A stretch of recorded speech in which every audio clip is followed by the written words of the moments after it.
He saved his daughters from hell. But now his brother is captured, his enemies want blood, and the woman he loves is begging him to disappear forever.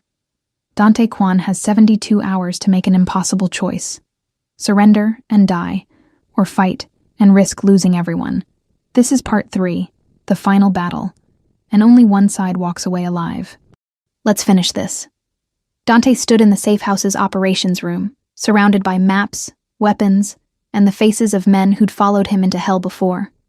Marco, his underboss, loyal to the end. 6 of his best soldiers, veterans, killers when necessary. And on the video screen, Victoria, calling from Seoul, her expression unreadable. "You started a war," she said without preamble. "They started it when they took my family. Your family." Her voice dripped with venom. "The secret you kept from me for 3 years. The weakness you swore didn't exist. I never swore that. You married me, Dante. That was the deal.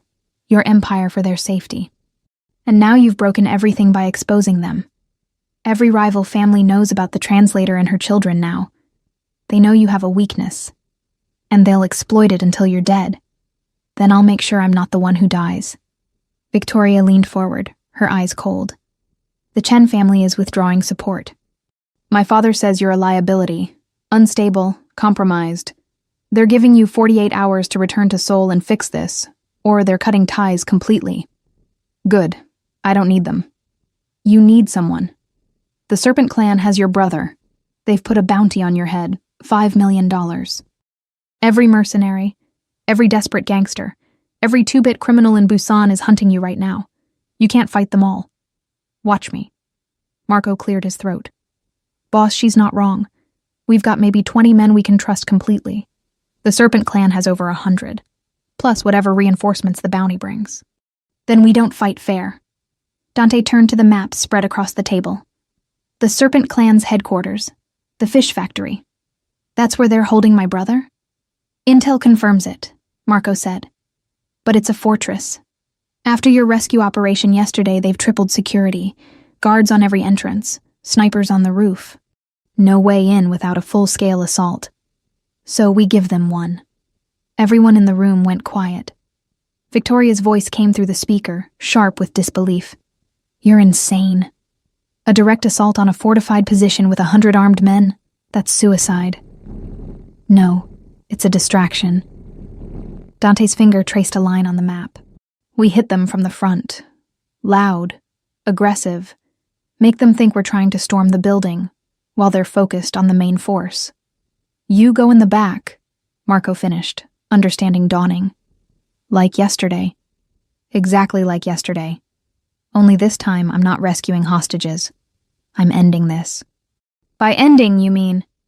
"I mean the Serpent Clan leadership. All of them. In one room, one strike." His eyes were cold. "We cut off the head, the body dies." One of his soldiers spoke up. "Boss, even if we get in, getting out alive is optional." Dante's voice was steel. "I'm not asking anyone to follow me on this. It's a suicide mission. I know that. But my brother is in there, and I'm bringing him out. Anyone who wants to leave, do it now. No judgment." Nobody moved. Marco smiled grimly. "We followed you this far. Might as well see it through." The others nodded. Dante felt something tighten in his chest. Loyalty. Brotherhood. The kind of bonds his father said only the organization could provide. Maybe the old bastard was right about one thing. "We move at dawn," Dante said. "Get some rest. Tomorrow, we end this war." The soldiers filed out, leaving Dante alone with Victoria's image on the screen. "You're really doing this," she said quietly. "Yes, you'll die." "Probably. And the translator? The children? What happens to them when you're dead and the Serpent Clan comes for revenge?" That stopped him. Because she was right. Even if he killed the leadership, the organization would survive. And they'd come for Amara and the girls eventually. Unless... "What if I gave you something?" Dante said slowly. "What could you possibly give me that I want?" "The Serpent Clan's entire operation. Territory, assets, everything. You wanted to consolidate Seoul's underground? Take Busan too. Expand the Chen Empire, all of it, in exchange for one thing. Victoria's eyes narrowed. What thing? Protection. For Amara Baptiste and her 3 daughters. Permanent. Ironclad. They become untouchable. Any family that threatens them answers to the Chens. They live quiet lives, safe, anonymous. And you become the most powerful family in Korea. Silence. Then, you'd give me an entire city to protect your bastard children? Yes. Why should I believe you'd honor this deal? Because I'll be dead. This isn't a negotiation. It's a will. My final act. I give you Busan. You give them safety. That's the deal. Victoria was quiet for a long moment, her calculating mind working through angles. If I agree, she said finally, you can never contact them again. Ever. They have to believe you're dead. Really dead. No secret messages, no surveillance, nothing. You become a ghost. I can live with that. No, Dante, you can't. That's the point. You die tomorrow, one way or another. Either in that factory, or you disappear so completely that Dante Kwon ceases to exist. Those are the only options that keep them safe. He knew she was right. The only way to truly protect his daughters was to die. Actually, or figuratively. Either way, he'd never see them again. Do we have a deal? He asked. Victoria stared at him for a long moment, then nodded once. We have a deal. I'll draw up the documents. Marco can witness. But Dante, this is truly goodbye. You understand that? I understand. And you're okay with it? Never seeing them grow up? Never knowing who they become? His throat tightened. No, but I'll live with it, because they'll be safe. Will you tell her, the translator? No, she already asked me to disappear. This just makes it permanent. Victoria's expression softened, just slightly. For what it's worth, I think you would have been a good father, if circumstances were different. But they're not. No, they're not. The screen went dark. Dante sat alone in the operations room, staring at the maps, at the building where his brother was held, at the future he was about to burn to ash. Tomorrow he'd storm a fortress. Tomorrow he'd save his brother or die trying. Tomorrow Dante Kwon would cease to exist. And maybe, finally, the people he loved could live in peace. Dawn broke gray and cold over Busan. Dante stood on the safe house balcony, watching the city wake up, knowing this might be the last sunrise he'd ever see. Behind him, the door opened quietly. Amara, you're up early, she said. Couldn't sleep. She joined him at the railing, close but not touching. They stood in silence, watching the harbor lights blink out one by one as daylight spread. The girls are still asleep, Amara said finally. Zuri had nightmares, kept calling for you. His chest tightened. I'm sorry. Don't be. You saved them. You saved us. She paused. But you're leaving again, aren't you? He didn't answer. I can see it in your eyes. That look. Like you're already gone. She turned to face him. Where are you going? To get my brother. The one the Serpent Clan is holding? Yes. And then? And then, I fix this. Permanently. By fix, you mean? I mean you and the girls will be safe. Forever. No more threats. No more hiding. You can go back to Seoul, to Busan, anywhere you want. Live normal lives. The kind of lives you deserve. Amara's eyes filled with tears. And you. I won't be part of those lives. Because you'll be dead. Or close enough. She grabbed his arm, forcing him to look at her. Dante, no. There has to be another way. We can run. Really run this time. Leave Korea entirely. Start over somewhere they'll never find us. They'll always find us. As long as I'm alive. As long as I'm connected to you, your targets. The only way to truly protect you is to sever that connection. Permanently. By dying. If necessary. And you think that's what the girls need? To lose their father again? This time forever? They'll survive. You'll help them. Tell them I loved them. Tell them I did this to keep them safe. Maybe when they're older, they'll understand. They'll hate you. Better than burying them. Amara was crying openly now, I can't lose you again. Not like this. You already lost me 3 years ago. This is just making it official. No. 3 years ago, you walked away, but you were still alive. Still watching. Still protecting us from the shadows. This is different. This is final. I know. She pressed her face against his chest, her shoulders shaking. I love you. I never stopped. And I hate that I love you because it makes this hurt so much worse. Dante's arms came around her automatically, holding her like he'd never let go, even though he knew he'd have to. I love you too, he whispered into her hair. I've loved you since the day we met, and I'll love you until the day I die, which might be today, but at least I'll die knowing you're safe. They stood like that for a long time, holding each other as the sun climbed higher, burning away the darkness. Finally, Amara pulled back. Can you do something for me? She asked. Anything. Say goodbye to them, properly. Not like last time when you just disappeared. Give them that, at least. Amara, please. They deserve to hear it from you. He wanted to refuse, wanted to spare himself and them the pain of goodbye.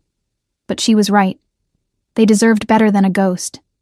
20 minutes later, Dante sat on the edge of the massive bed where all 3 girls were just waking up. Mira sat up first, rubbing her eyes. Daddy? Hey, baby girl. Are we going home today? You are, soon. Sage crawled into his lap, still half asleep. Zuri wrapped her arms around his neck from behind. His 3 daughters. Perfect. Innocent. Alive because of choices he'd made, and was about to make again. I need to tell you something, he said quietly. Something important. Mira's eyes sharpened. Even at 8, she was too perceptive. You're leaving. Yes. Why?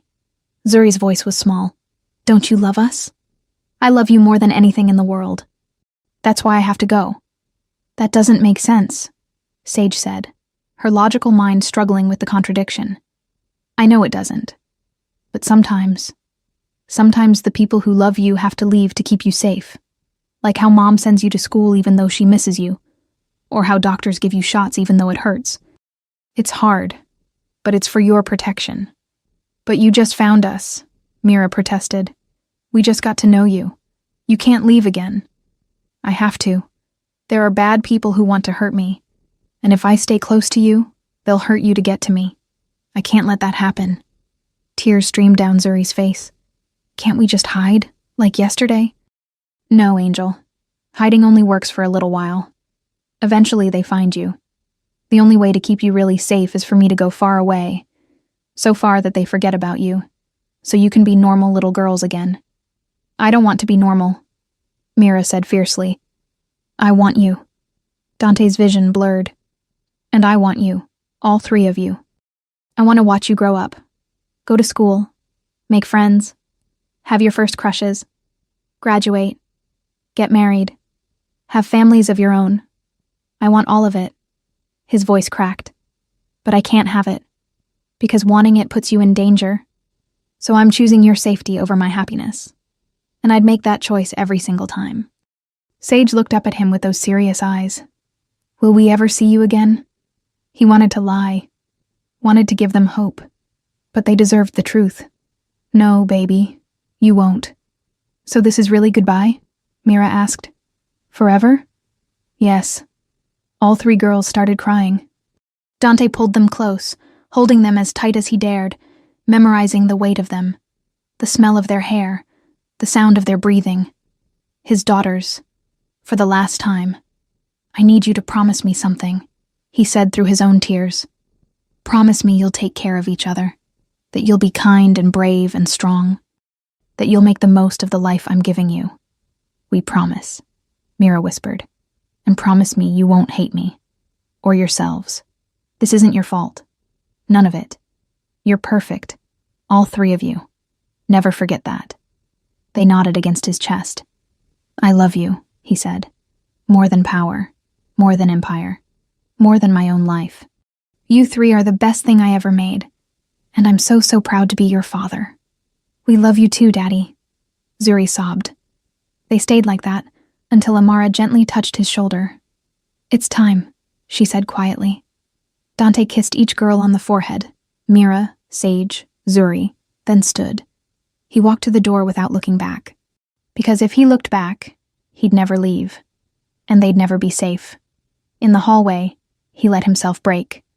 Silently. Completely.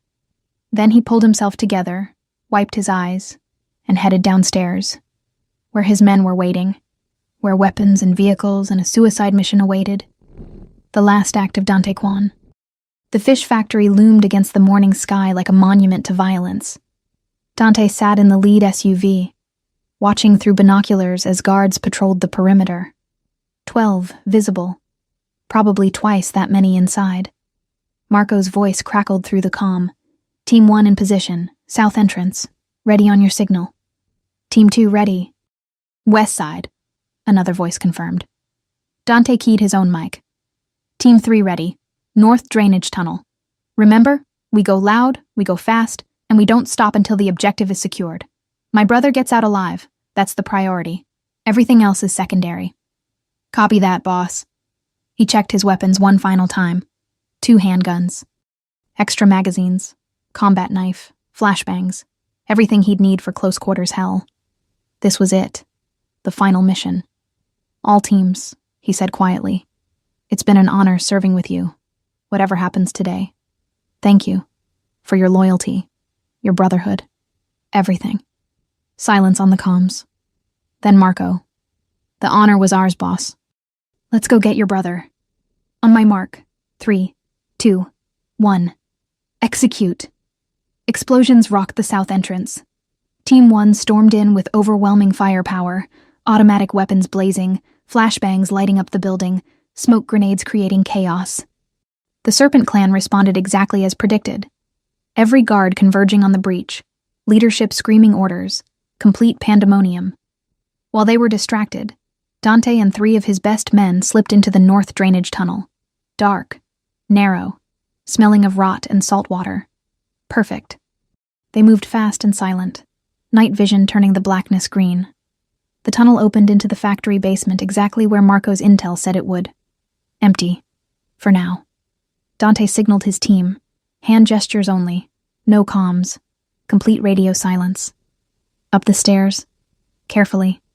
Listening to the chaos above. Gunfire. Shouting. The sounds of war. Second floor. Still empty. Everyone pulled to the south side. Third floor. A guard appeared around the corner. Surprised, reaching for his radio. Dante moved like death. Knife across the throat. Silent. Efficient. The body dropped without a sound. They kept moving. Intel said the Serpent Clan kept high-value prisoners on the 4th floor. Isolated. Guarded. But most of those guards would be downstairs now, fighting Team 1. Hopefully. 4th floor landing. Dante pressed against the wall, listening. Voices. 2 guards. Outside, a reinforced door. He signaled his team. Simultaneous takedown. Quick and quiet. They moved as one. 2 suppressed shots. 2 bodies. Dante grabbed the keys from one of the dead guards, unlocked the reinforced door, and stepped inside. A hallway. More doors. Prison cells. Check them all, he whispered to his team. Find my brother. 90 seconds. They spread out. Dante kicked open doors one by one. Empty. Empty. Blood-stained, but empty. Then, "Boss, here." Dante ran to the last cell, and there he was. His brother. Bloodied. Beaten. Tied to a chair, but alive. "Dante?" His brother's voice was weak, disbelieving. "You came." "Of course I came, you idiot." Dante cut the ropes with quick, efficient movements. "Can you walk?" "I think so." "Good, because we're leaving. Now." He pulled his brother up, supporting his weight. His team formed a protective corridor around them. They made it back to the stairwell before the alarm went off. Loud. Piercing. Someone had found the dead guards. "Go, go, go!" Dante shouted into his comm. "Package secured! All teams extract!" They ran. Down the stairs. Guards appearing behind them. Bullets punching through walls. Dante returned fire without looking, his team providing covering fire as they descended. 2nd floor, 1st floor, basement, the drainage tunnel entrance right ahead. An explosion rocked the building. The tunnel collapsed in a shower of concrete and steel. Their escape route. Gone. "Alternate exit!" Dante barked. "East loading dock." They changed direction, running through the factory's guts, his brother stumbling but keeping pace. Behind them, footsteps, shouts. The Serpent Clan converging. They burst through the loading dock door into daylight, and stopped. 20 men, all armed, all aiming directly at them. And in the center, smiling like a demon, the Serpent Clan's leader. "Dante Quan," he said pleasantly. "We've been expecting you." It was a trap. All of it. They'd known he was coming. Dante's mind raced. No way forward. Guards behind. 20 guns pointed at him and his team. His brother clutched his arm. "I'm sorry. They made me tell them. The rescue plan. They tortured me until I gave them everything." And just like that, Dante understood. The video, the threat, the whole setup. It was never about his brother. It was about luring Dante into a kill box. And it had worked. The serpent leader raised his hand. "Weapons down, or everyone dies. Starting with your brother." Dante met his team's eyes. They were ready to fight, ready to die. But his brother, beaten, tortured, barely standing, would be the first casualty. Slowly, Dante lowered his weapon. His team followed suit. "Smart choice," the leader said. "Now, on your knees, all of you." They knelt. Execution position. The leader walked forward, pulling out a handgun, pressing it against Dante's forehead. "Any last words?" Dante smiled. "Just one. Duck." The leader's expression shifted to confusion. Then the building exploded. To be continued. The explosion came from everywhere and nowhere. Walls erupted outward in massive fireballs. The loading dock floor buckled and cracked. Metal beams screamed as they twisted and fell. The 20 Serpent Clan soldiers didn't even have time to scream before fire consumed them. Dante had already moved, grabbing his brother, throwing him behind a concrete barrier, his team following his lead with practiced precision. The world became heat and noise and chaos. When the initial blast cleared, the fish factory was an inferno. Half the building collapsed, bodies everywhere, survivors screaming, running, burning. The Serpent Clan leader lay 10 feet away, half his body crushed under debris, still alive but barely.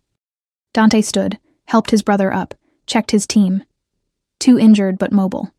Everyone else intact. "What the hell was that?" His brother gasped.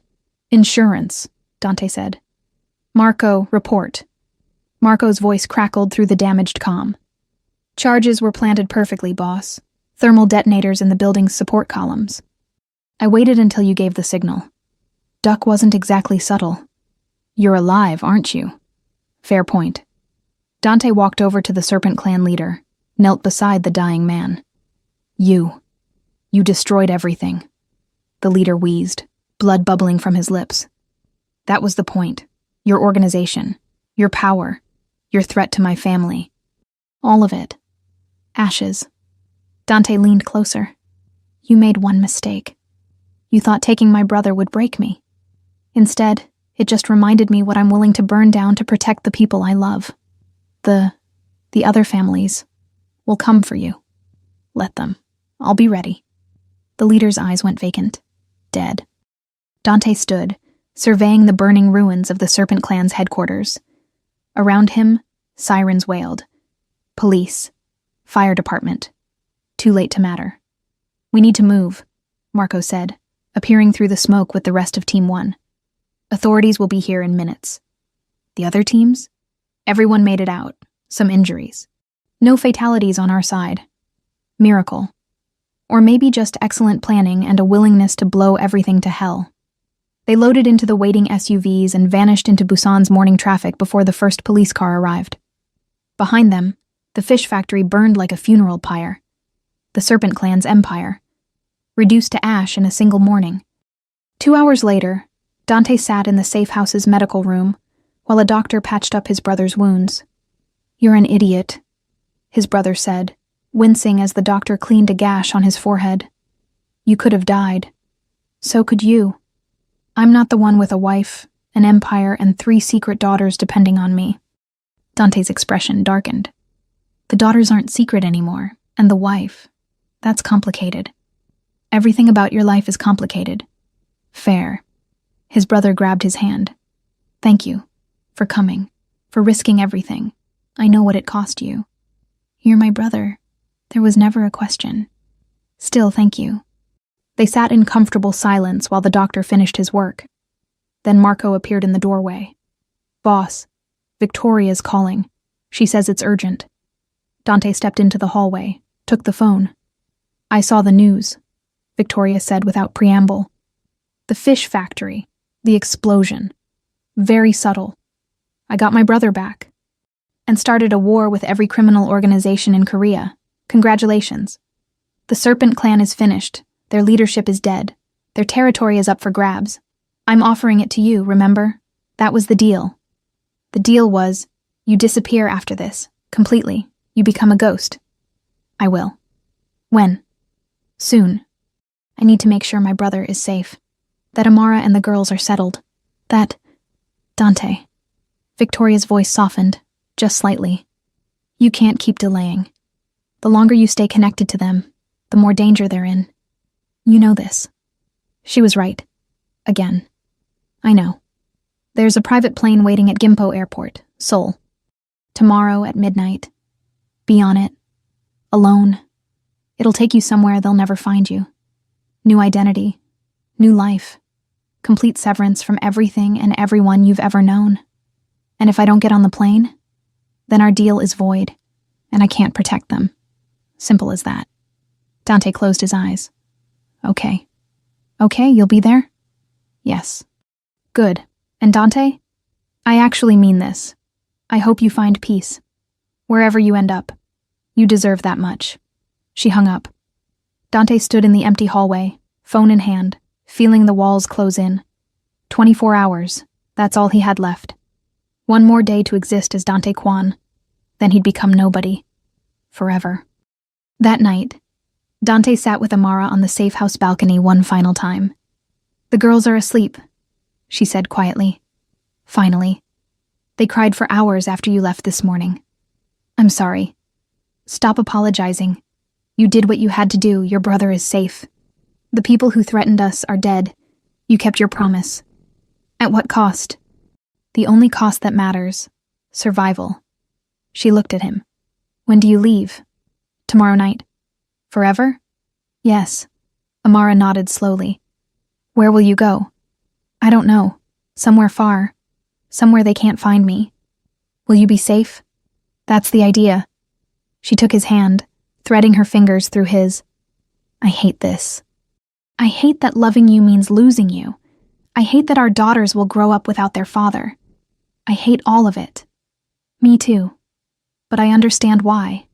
And I'm grateful. For the time we had. For what you've given us. For the sacrifice you're making.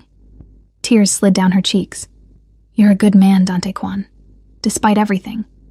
Despite the violence and the empire and the choices you've made. You're good. I'm really not. You are. Because a bad man wouldn't walk away to keep his children safe. A bad man would stay and damn the consequences. But you're choosing their lives over your happiness. That's love. Real love. The kind that costs everything. Dante pulled her close, held her against his chest, feeling her heartbeat against his. I need you to do something for me, he whispered. Anything. Tell them stories, about me. Not the truth. They don't need to know about the empire or the violence or any of that. But tell them their father loved them. That he was brave. That he sacrificed everything to keep them safe. Make me a hero in their memories. Even if I wasn't one in real life. You are a hero. To them. To me. Then tell them that. Please. I will. I promise.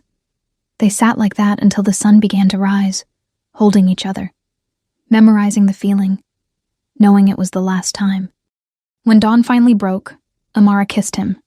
Soft, gentle, full of everything they'd never say.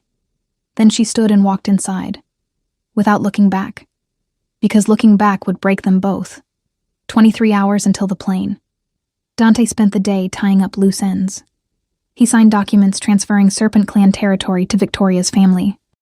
established trust funds for his daughters, money they'd receive when they turned 18, enough to pay for college, start businesses, live comfortably.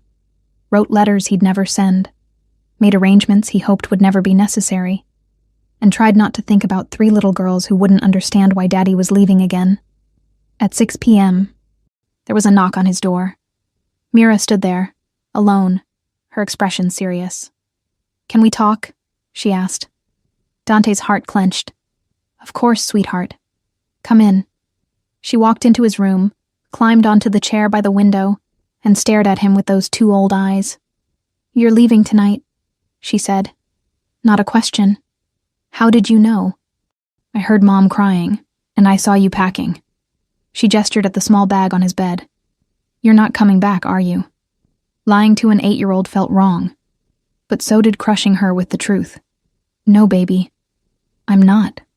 Mira nodded slowly, processing. "Is it because of us? Because we're too much trouble?" "God, no. Mira, listen to me." Dante knelt in front of her, taking her small hands. "You 3 are the best thing that ever happened to me. The only purely good thing in my entire life. This has nothing to do with you being trouble." "Then why?" "Because the world I live in, the work I do, it's dangerous. And the people I've hurt, the enemies I've made, they want revenge. And the easiest way to hurt me is to hurt the people I love. You, your sisters, your mom. As long as I'm in your life, you're targets. So you're leaving to protect us. Yes, that's stupid." Despite everything, Dante almost smiled. "Probably. I don't need protection. I need a dad." Her voice cracked. "We finally found you. We finally got to know you. And now you're just leaving? Forever? That's not fair." "You're right, it's not fair. None of this is fair. You deserve a father who can be there for dance recitals and parent-teacher conferences and scraped knees. Someone safe, normal, better than me. But we don't want someone better. We want you." The words destroyed him. "I want you too, baby girl. More than anything. But sometimes what we want and what's safe are 2 different things. And I'd rather you hate me and be alive than love me and be dead." Mira was quiet for a long moment, tears streaming down her face. Then she reached into her pocket and pulled out a piece of paper, folded many times, worn at the edges. "Sage drew this for you," she said quietly. She was too scared to give it to you herself. Dante unfolded it carefully. A child's drawing, crude but earnest. 5 stick figures holding hands, labels in careful print. Daddy, Mommy, Mira, Sage, Zuri, a family, the family they'd never be. "She drew it the day after you saved us," Mira continued. "She said it's what she wants, all of us together, safe, happy." Dante's vision blurred. "I can't give her that. I know." Mira climbed off the chair, wrapped her arms around his neck. "But can you give us one thing before you go?" "Anything. Can you tuck us in tonight? All 3 of us? Like a real dad? Just once?" His throat closed. "Yes," he managed. "I can do that." At 8 p.m., Dante walked into the bedroom where all 3 girls were waiting in their pajamas. Zuri bounced on the bed. "Daddy's here." Sage smiled shyly, clutching the stuffed rabbit Amara had bought her. Mira just watched him with those knowing eyes. "All right, angels," Dante said, his voice carefully steady. "Into bed. All of you." They scrambled under the covers, Mira on the left, Sage in the middle, Zuri on the right, just like they'd probably slept as babies. Dante sat on the edge of the bed, and immediately all 3 gravitated toward him. Zuri grabbed his hand. Sage leaned against his shoulder. Mira just watched, memorizing. "Tell us a story," Zuri said. "Please?" "What kind of story?" "A happy one, where nobody leaves and everyone stays together forever." Dante's chest ached. "Okay, let me think." He took a breath. Once upon a time, there was a man who lived in a very big, very lonely castle. He had everything: money, power, people who listened to him. But he wasn't happy, because castles are cold, and power doesn't keep you warm at night. "Was he a prince?" Sage asked. "Sort of, but not a good one. He'd made a lot of mistakes, hurt a lot of people, and he thought that's all he'd ever be. Someone cold and alone in a cold, lonely castle. Then what happened? Zuri breathed. Then one day, he met a beautiful, brave woman, and she was different from everyone else. She wasn't afraid of him. She saw past the castle and the power and saw just him, a lonely man who'd forgotten how to be anything else. Did he love her? Mira asked quietly. More than anything. But he was scared, because he'd spent his whole life learning that love was dangerous, that caring about people got them hurt. So even though he loved her with everything in his heart, he left, walked away, chose his lonely castle over her. That's sad, Sage whispered. It was. The saddest thing he'd ever done. But then, years later, he discovered something miraculous. The woman he'd loved had 3 daughters, 3 perfect, brave, beautiful girls. And they were his. Part of him. The best parts. All 3 girls were wrapped, hanging on every word. And for the first time in his life, the man felt complete. Like all those years of loneliness had led to this moment. These 3 miracles. His daughters. Did he stay with them? Zuri asked hopefully. Dante's voice grew softer. He wanted to. More than anything in the entire world. But the man had enemies. Bad people who wanted to hurt him. And they discovered his greatest weakness. His daughters. The 3 people he loved most in the world. So the man had a choice. Stay with them and put them in constant danger. Or leave and keep them safe. What did he choose? Mira's voice was barely a whisper. He chose them. Their safety over his happiness. Their future over his present. He chose to love them so much that he'd give up everything, even being their father, just to know they'd be okay. Silence. Then Zuri. Did the daughters understand? Not at first. They were young. They thought he was leaving because he didn't love them. But he did. He loved them more than castles or power or anything else. He loved them enough to become a ghost. To disappear so completely that the bad people would forget they ever existed. And then the daughters grew up. Safe. Happy. Loved by their mother and each other. They went to good schools, made friends, had adventures, lived beautiful, normal lives, everything their father wanted for them. But what about the father? Sage asked, tears in her eyes. Was he happy? Dante smiled sadly. No. He was alone again. Far away. Living under a different name in a place where nobody knew who he'd been. But every night, he looked up at the stars and knew that somewhere under the same sky, his 3 daughters were safe. And that was enough. Because their happiness mattered more than his. All 3 girls were crying now. That's the saddest story ever, Zuri sobbed. Maybe. But it's also a love story. The biggest love story of all. Because real love isn't about being together. It's about wanting what's best for the people you love, even when it breaks your heart. Mira looked at him. The father in the story. That's you, isn't it? Yes, baby, that's me. And we're the daughters. Yes. And you're leaving tonight to keep us safe. Yes. She nodded slowly, then climbed out of bed, walked to her backpack, and pulled out something small, a bracelet, made of colored string and plastic beads, the kind kindergartners make in art class. I made this for you, she said, handing it to him, so you don't forget us. Dante took it with shaking hands. Crude, simple, perfect. I could never forget you, he whispered. Not in a million years. Sage gave him a drawing, the family picture, carefully rolled and tied with ribbon. For when you miss us. Zuri just threw her arms around his neck and held on like she'd never let go. I love you, Daddy.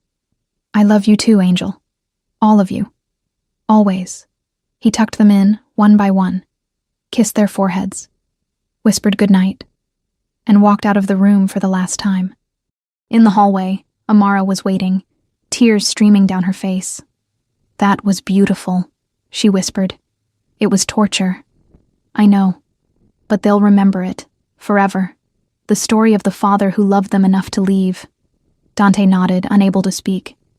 Go, Amara said gently. Before you change your mind. Before this gets harder. He wanted to kiss her goodbye, wanted to hold her one more time, but he'd already used up all his goodbyes. So he just looked at her, really looked, memorizing every detail, and walked away. Down the stairs, out the door, into the waiting car, and drove toward the airport without looking back, because looking back would kill him. Gimpo Airport at 11:45 p.m., 15 minutes until the plane. Dante sat in the private terminal, his small bag beside him, Mira's bracelet on his wrist, Sage's drawing in his pocket. The last pieces of Dante Kwan. In 15 minutes he'd board a plane to nowhere, become nobody, live the rest of his life as a ghost. It was the right choice. The only choice. So why did it feel like dying? Mr. Kwan? He looked up. A flight attendant, young, professional. We're ready for boarding whenever you are. Thank you, I'll be there in a moment. She nodded and left. Dante stood, grabbed his bag. This was it. The end of everything. He was halfway to the gate when his phone rang. Unknown number. He almost didn't answer, but something made him pick up. Hello? Dante Kwan? A woman's voice, older, authoritative. This is Director Chen, Victoria's mother. His blood ran cold. What do you want? To offer you something, an alternative to disappearing. There is no alternative. That was the deal. Deals can be renegotiated, especially when new information comes to light. What information? My daughter is many things, ambitious, ruthless, strategic, but she's also been lying to me. About you. About your family situation. About the real reason she wanted you gone. Dante's grip tightened on the phone. I don't understand. Victoria didn't want you to disappear to protect your daughters. She wanted you gone because you represent everything she can't control. A man who'd choose love over power. Who'd sacrifice an empire for 3 children. That terrifies her. Because it means her hold over you was always conditional. Always second to something more important. So I'm offering you a third option. You return to Seoul. You continue running the combined territory. Yours and the Serpent clans. You make our family the most powerful in Korea. But, she paused. You also get to see your daughters. Not often. Maybe a few times a year. Supervised. Carefully managed. But real. Present. Their father. Dante's heart stopped. That's impossible. The risk is manageable. We're not talking about public acknowledgement. We're talking about secret visits, birthdays, special occasions, moments, memories, the chance to watch them grow up, even from a distance. Why would you offer this? Because I believe in family, real family, not the business arrangements my daughter prefers. And because, her voice softened, I lost my son when he was young, car accident. I'd give anything for one more moment with him, one more conversation, one more chance to tell him I loved him. You have that chance, Dante. Don't throw it away because you think sacrifice is the only form of love. Victoria will never agree to this. Victoria doesn't get a vote. I run the Chen family, not her. And I'm telling you, take the deal. Be smart, be careful, but be their father. Dante stood frozen, his mind racing. Everything he'd planned, everything he'd sacrificed, the goodbye, the pain, the severance, all of it could be undone. He could see them again, not every day, not the way he wanted, but real, present, there. I need time to think. You have 2 minutes. The plane leaves in 13. Choose. 2 minutes to decide the rest of his life. Stay a ghost, safe, separate, noble, or risk everything for moments, memories, chances. Dante closed his eyes. Saw 3 little girls tucked into bed. Heard Zuri say, I love you, Daddy. Felt Mira's bracelet on his wrist. Saw Sage's drawing of a family that could never be. Except, maybe it could. Not the way he'd imagined. Not perfect or safe or normal, but real. I accept, he said. Wise choice. I'll have my lawyers draw up the arrangements. You'll receive instructions within 24 hours. Welcome back, Mr. Kwan. She hung up. Dante stood in the empty terminal, phone in hand, his small bag at his feet. The plane was leaving. Without him. He turned and walked back through the airport, out into the Seoul night, and got in his car. Not driving to nowhere, driving home. To an empire he'd rule with wisdom instead of fear. To a wife he'd respect even if he'd never love. To a life that was messy and complicated and imperfect. But also, secretly, carefully, preciously, to 3 daughters who'd grow up knowing their father loved them, even if the world never knew they existed. 3 years later, Mira stood in her middle school classroom, accepting an award for top academic achievement. In the audience, tucked in the back row wearing sunglasses and a baseball cap, Dante watched with tears in his eyes. Amara sat beside him, their hands carefully apart, but hearts beating in sync. "She's brilliant," Dante whispered. "She gets it from you. And her courage from you." On stage, Mira scanned the crowd, found him, and smiled. Small. Secret. Just for him. He smiled back. Later, at Sage's art exhibition, Dante stood in front of her painting, a landscape of the Han River at sunset, executed with skill far beyond her 11 years. "It's beautiful," he told her quietly. "I painted it from memory," Sage said. "From that day, when we first met you, by the river. I remember. Do you still go there, to the bench?" "Sometimes, when I miss you. We miss you too." He squeezed her hand, brief, careful, enough. And at Zuri's soccer game, Dante stood on the sidelines with the other parents, cheering as his youngest daughter scored the winning goal. She ran straight to the sidelines, threw her arms around Amara, then looked at him. "Did you see, Daddy? Did you see?" "I saw, Angel. You were amazing. Will you come to my next game? If I can. I promise I'll try." "Okay." She bounced off to celebrate with her team. Dante watched her go, his heart impossibly full. This wasn't the fairy tale. He didn't get to live with them. Didn't get to be there every day. Didn't get the white picket fence and the normal life. But he got moments, birthdays, holidays, school events, quiet visits when the world wasn't watching. He got to watch them grow, got to be proud of them, got to love them. And somehow, impossibly miraculously, that was enough. 15 years later, Dante stood in the audience at Seoul National University, watching Mira give the valedictorian speech, 23 years old, brilliant, confident, everything he'd hoped she'd become. "My mother taught me that strength comes from love," Mira said from the podium. "And my father taught me that sometimes love means sacrifice. Both lessons shaped who I am today. So to my family, thank you. For everything." She looked directly at him. And Dante, the crime lord, the empire builder, the man who'd walked through hell and back, cried like a baby. Later at the reception, all 3 daughters found him. Mira, Sage, Zuri, women now, strong, independent, beautiful. "We have something for you," Sage said, handing him an envelope.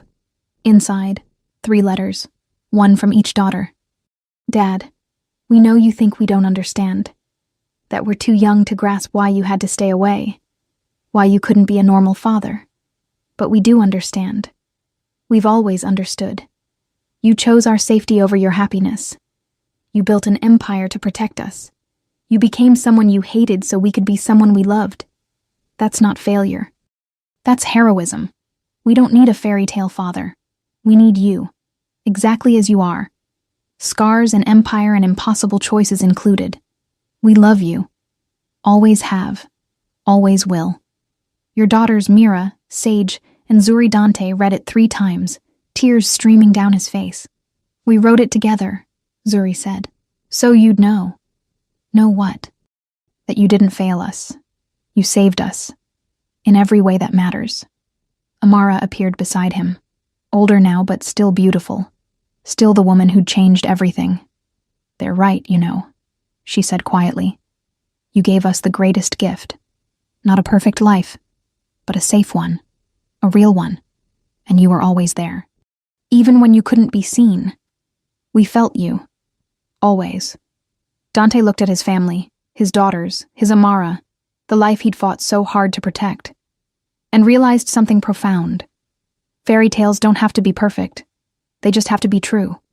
And this Messy and complicated and hard-won, this was his fairy tale. The story of a monster who learned to love, a crime lord who became a father, a man who chose sacrifice over selfishness, and in the end, got his miracle anyway. Not the one he expected, but the one he needed. "I love you," he whispered to all of them. "More than empires, more than power, more than life itself." "We know, Dad," Mira said, wrapping her arms around him. "We've always known." And surrounded by his daughters, watched over by the woman he'd loved for 23 years, Dante Kwan finally understood. He hadn't lost anything. He'd gained everything. The end. This is the ending nobody saw coming. A crime lord who got his family and his empire, but paid for it in secrets and sacrifice. A fairy tale built on hard choices and stolen moments. A love story that defied every rule. Did this ending break your heart and put it back together? Want to see a different version of this story? Maybe one where Dante walks away completely? Or where he chooses love over power from the beginning? Drop your suggestions in the comments. I'm listening to every request. And if you want to see your idea brought to life, hit that subscribe button. Let's create magic together. Thank you for being on this journey.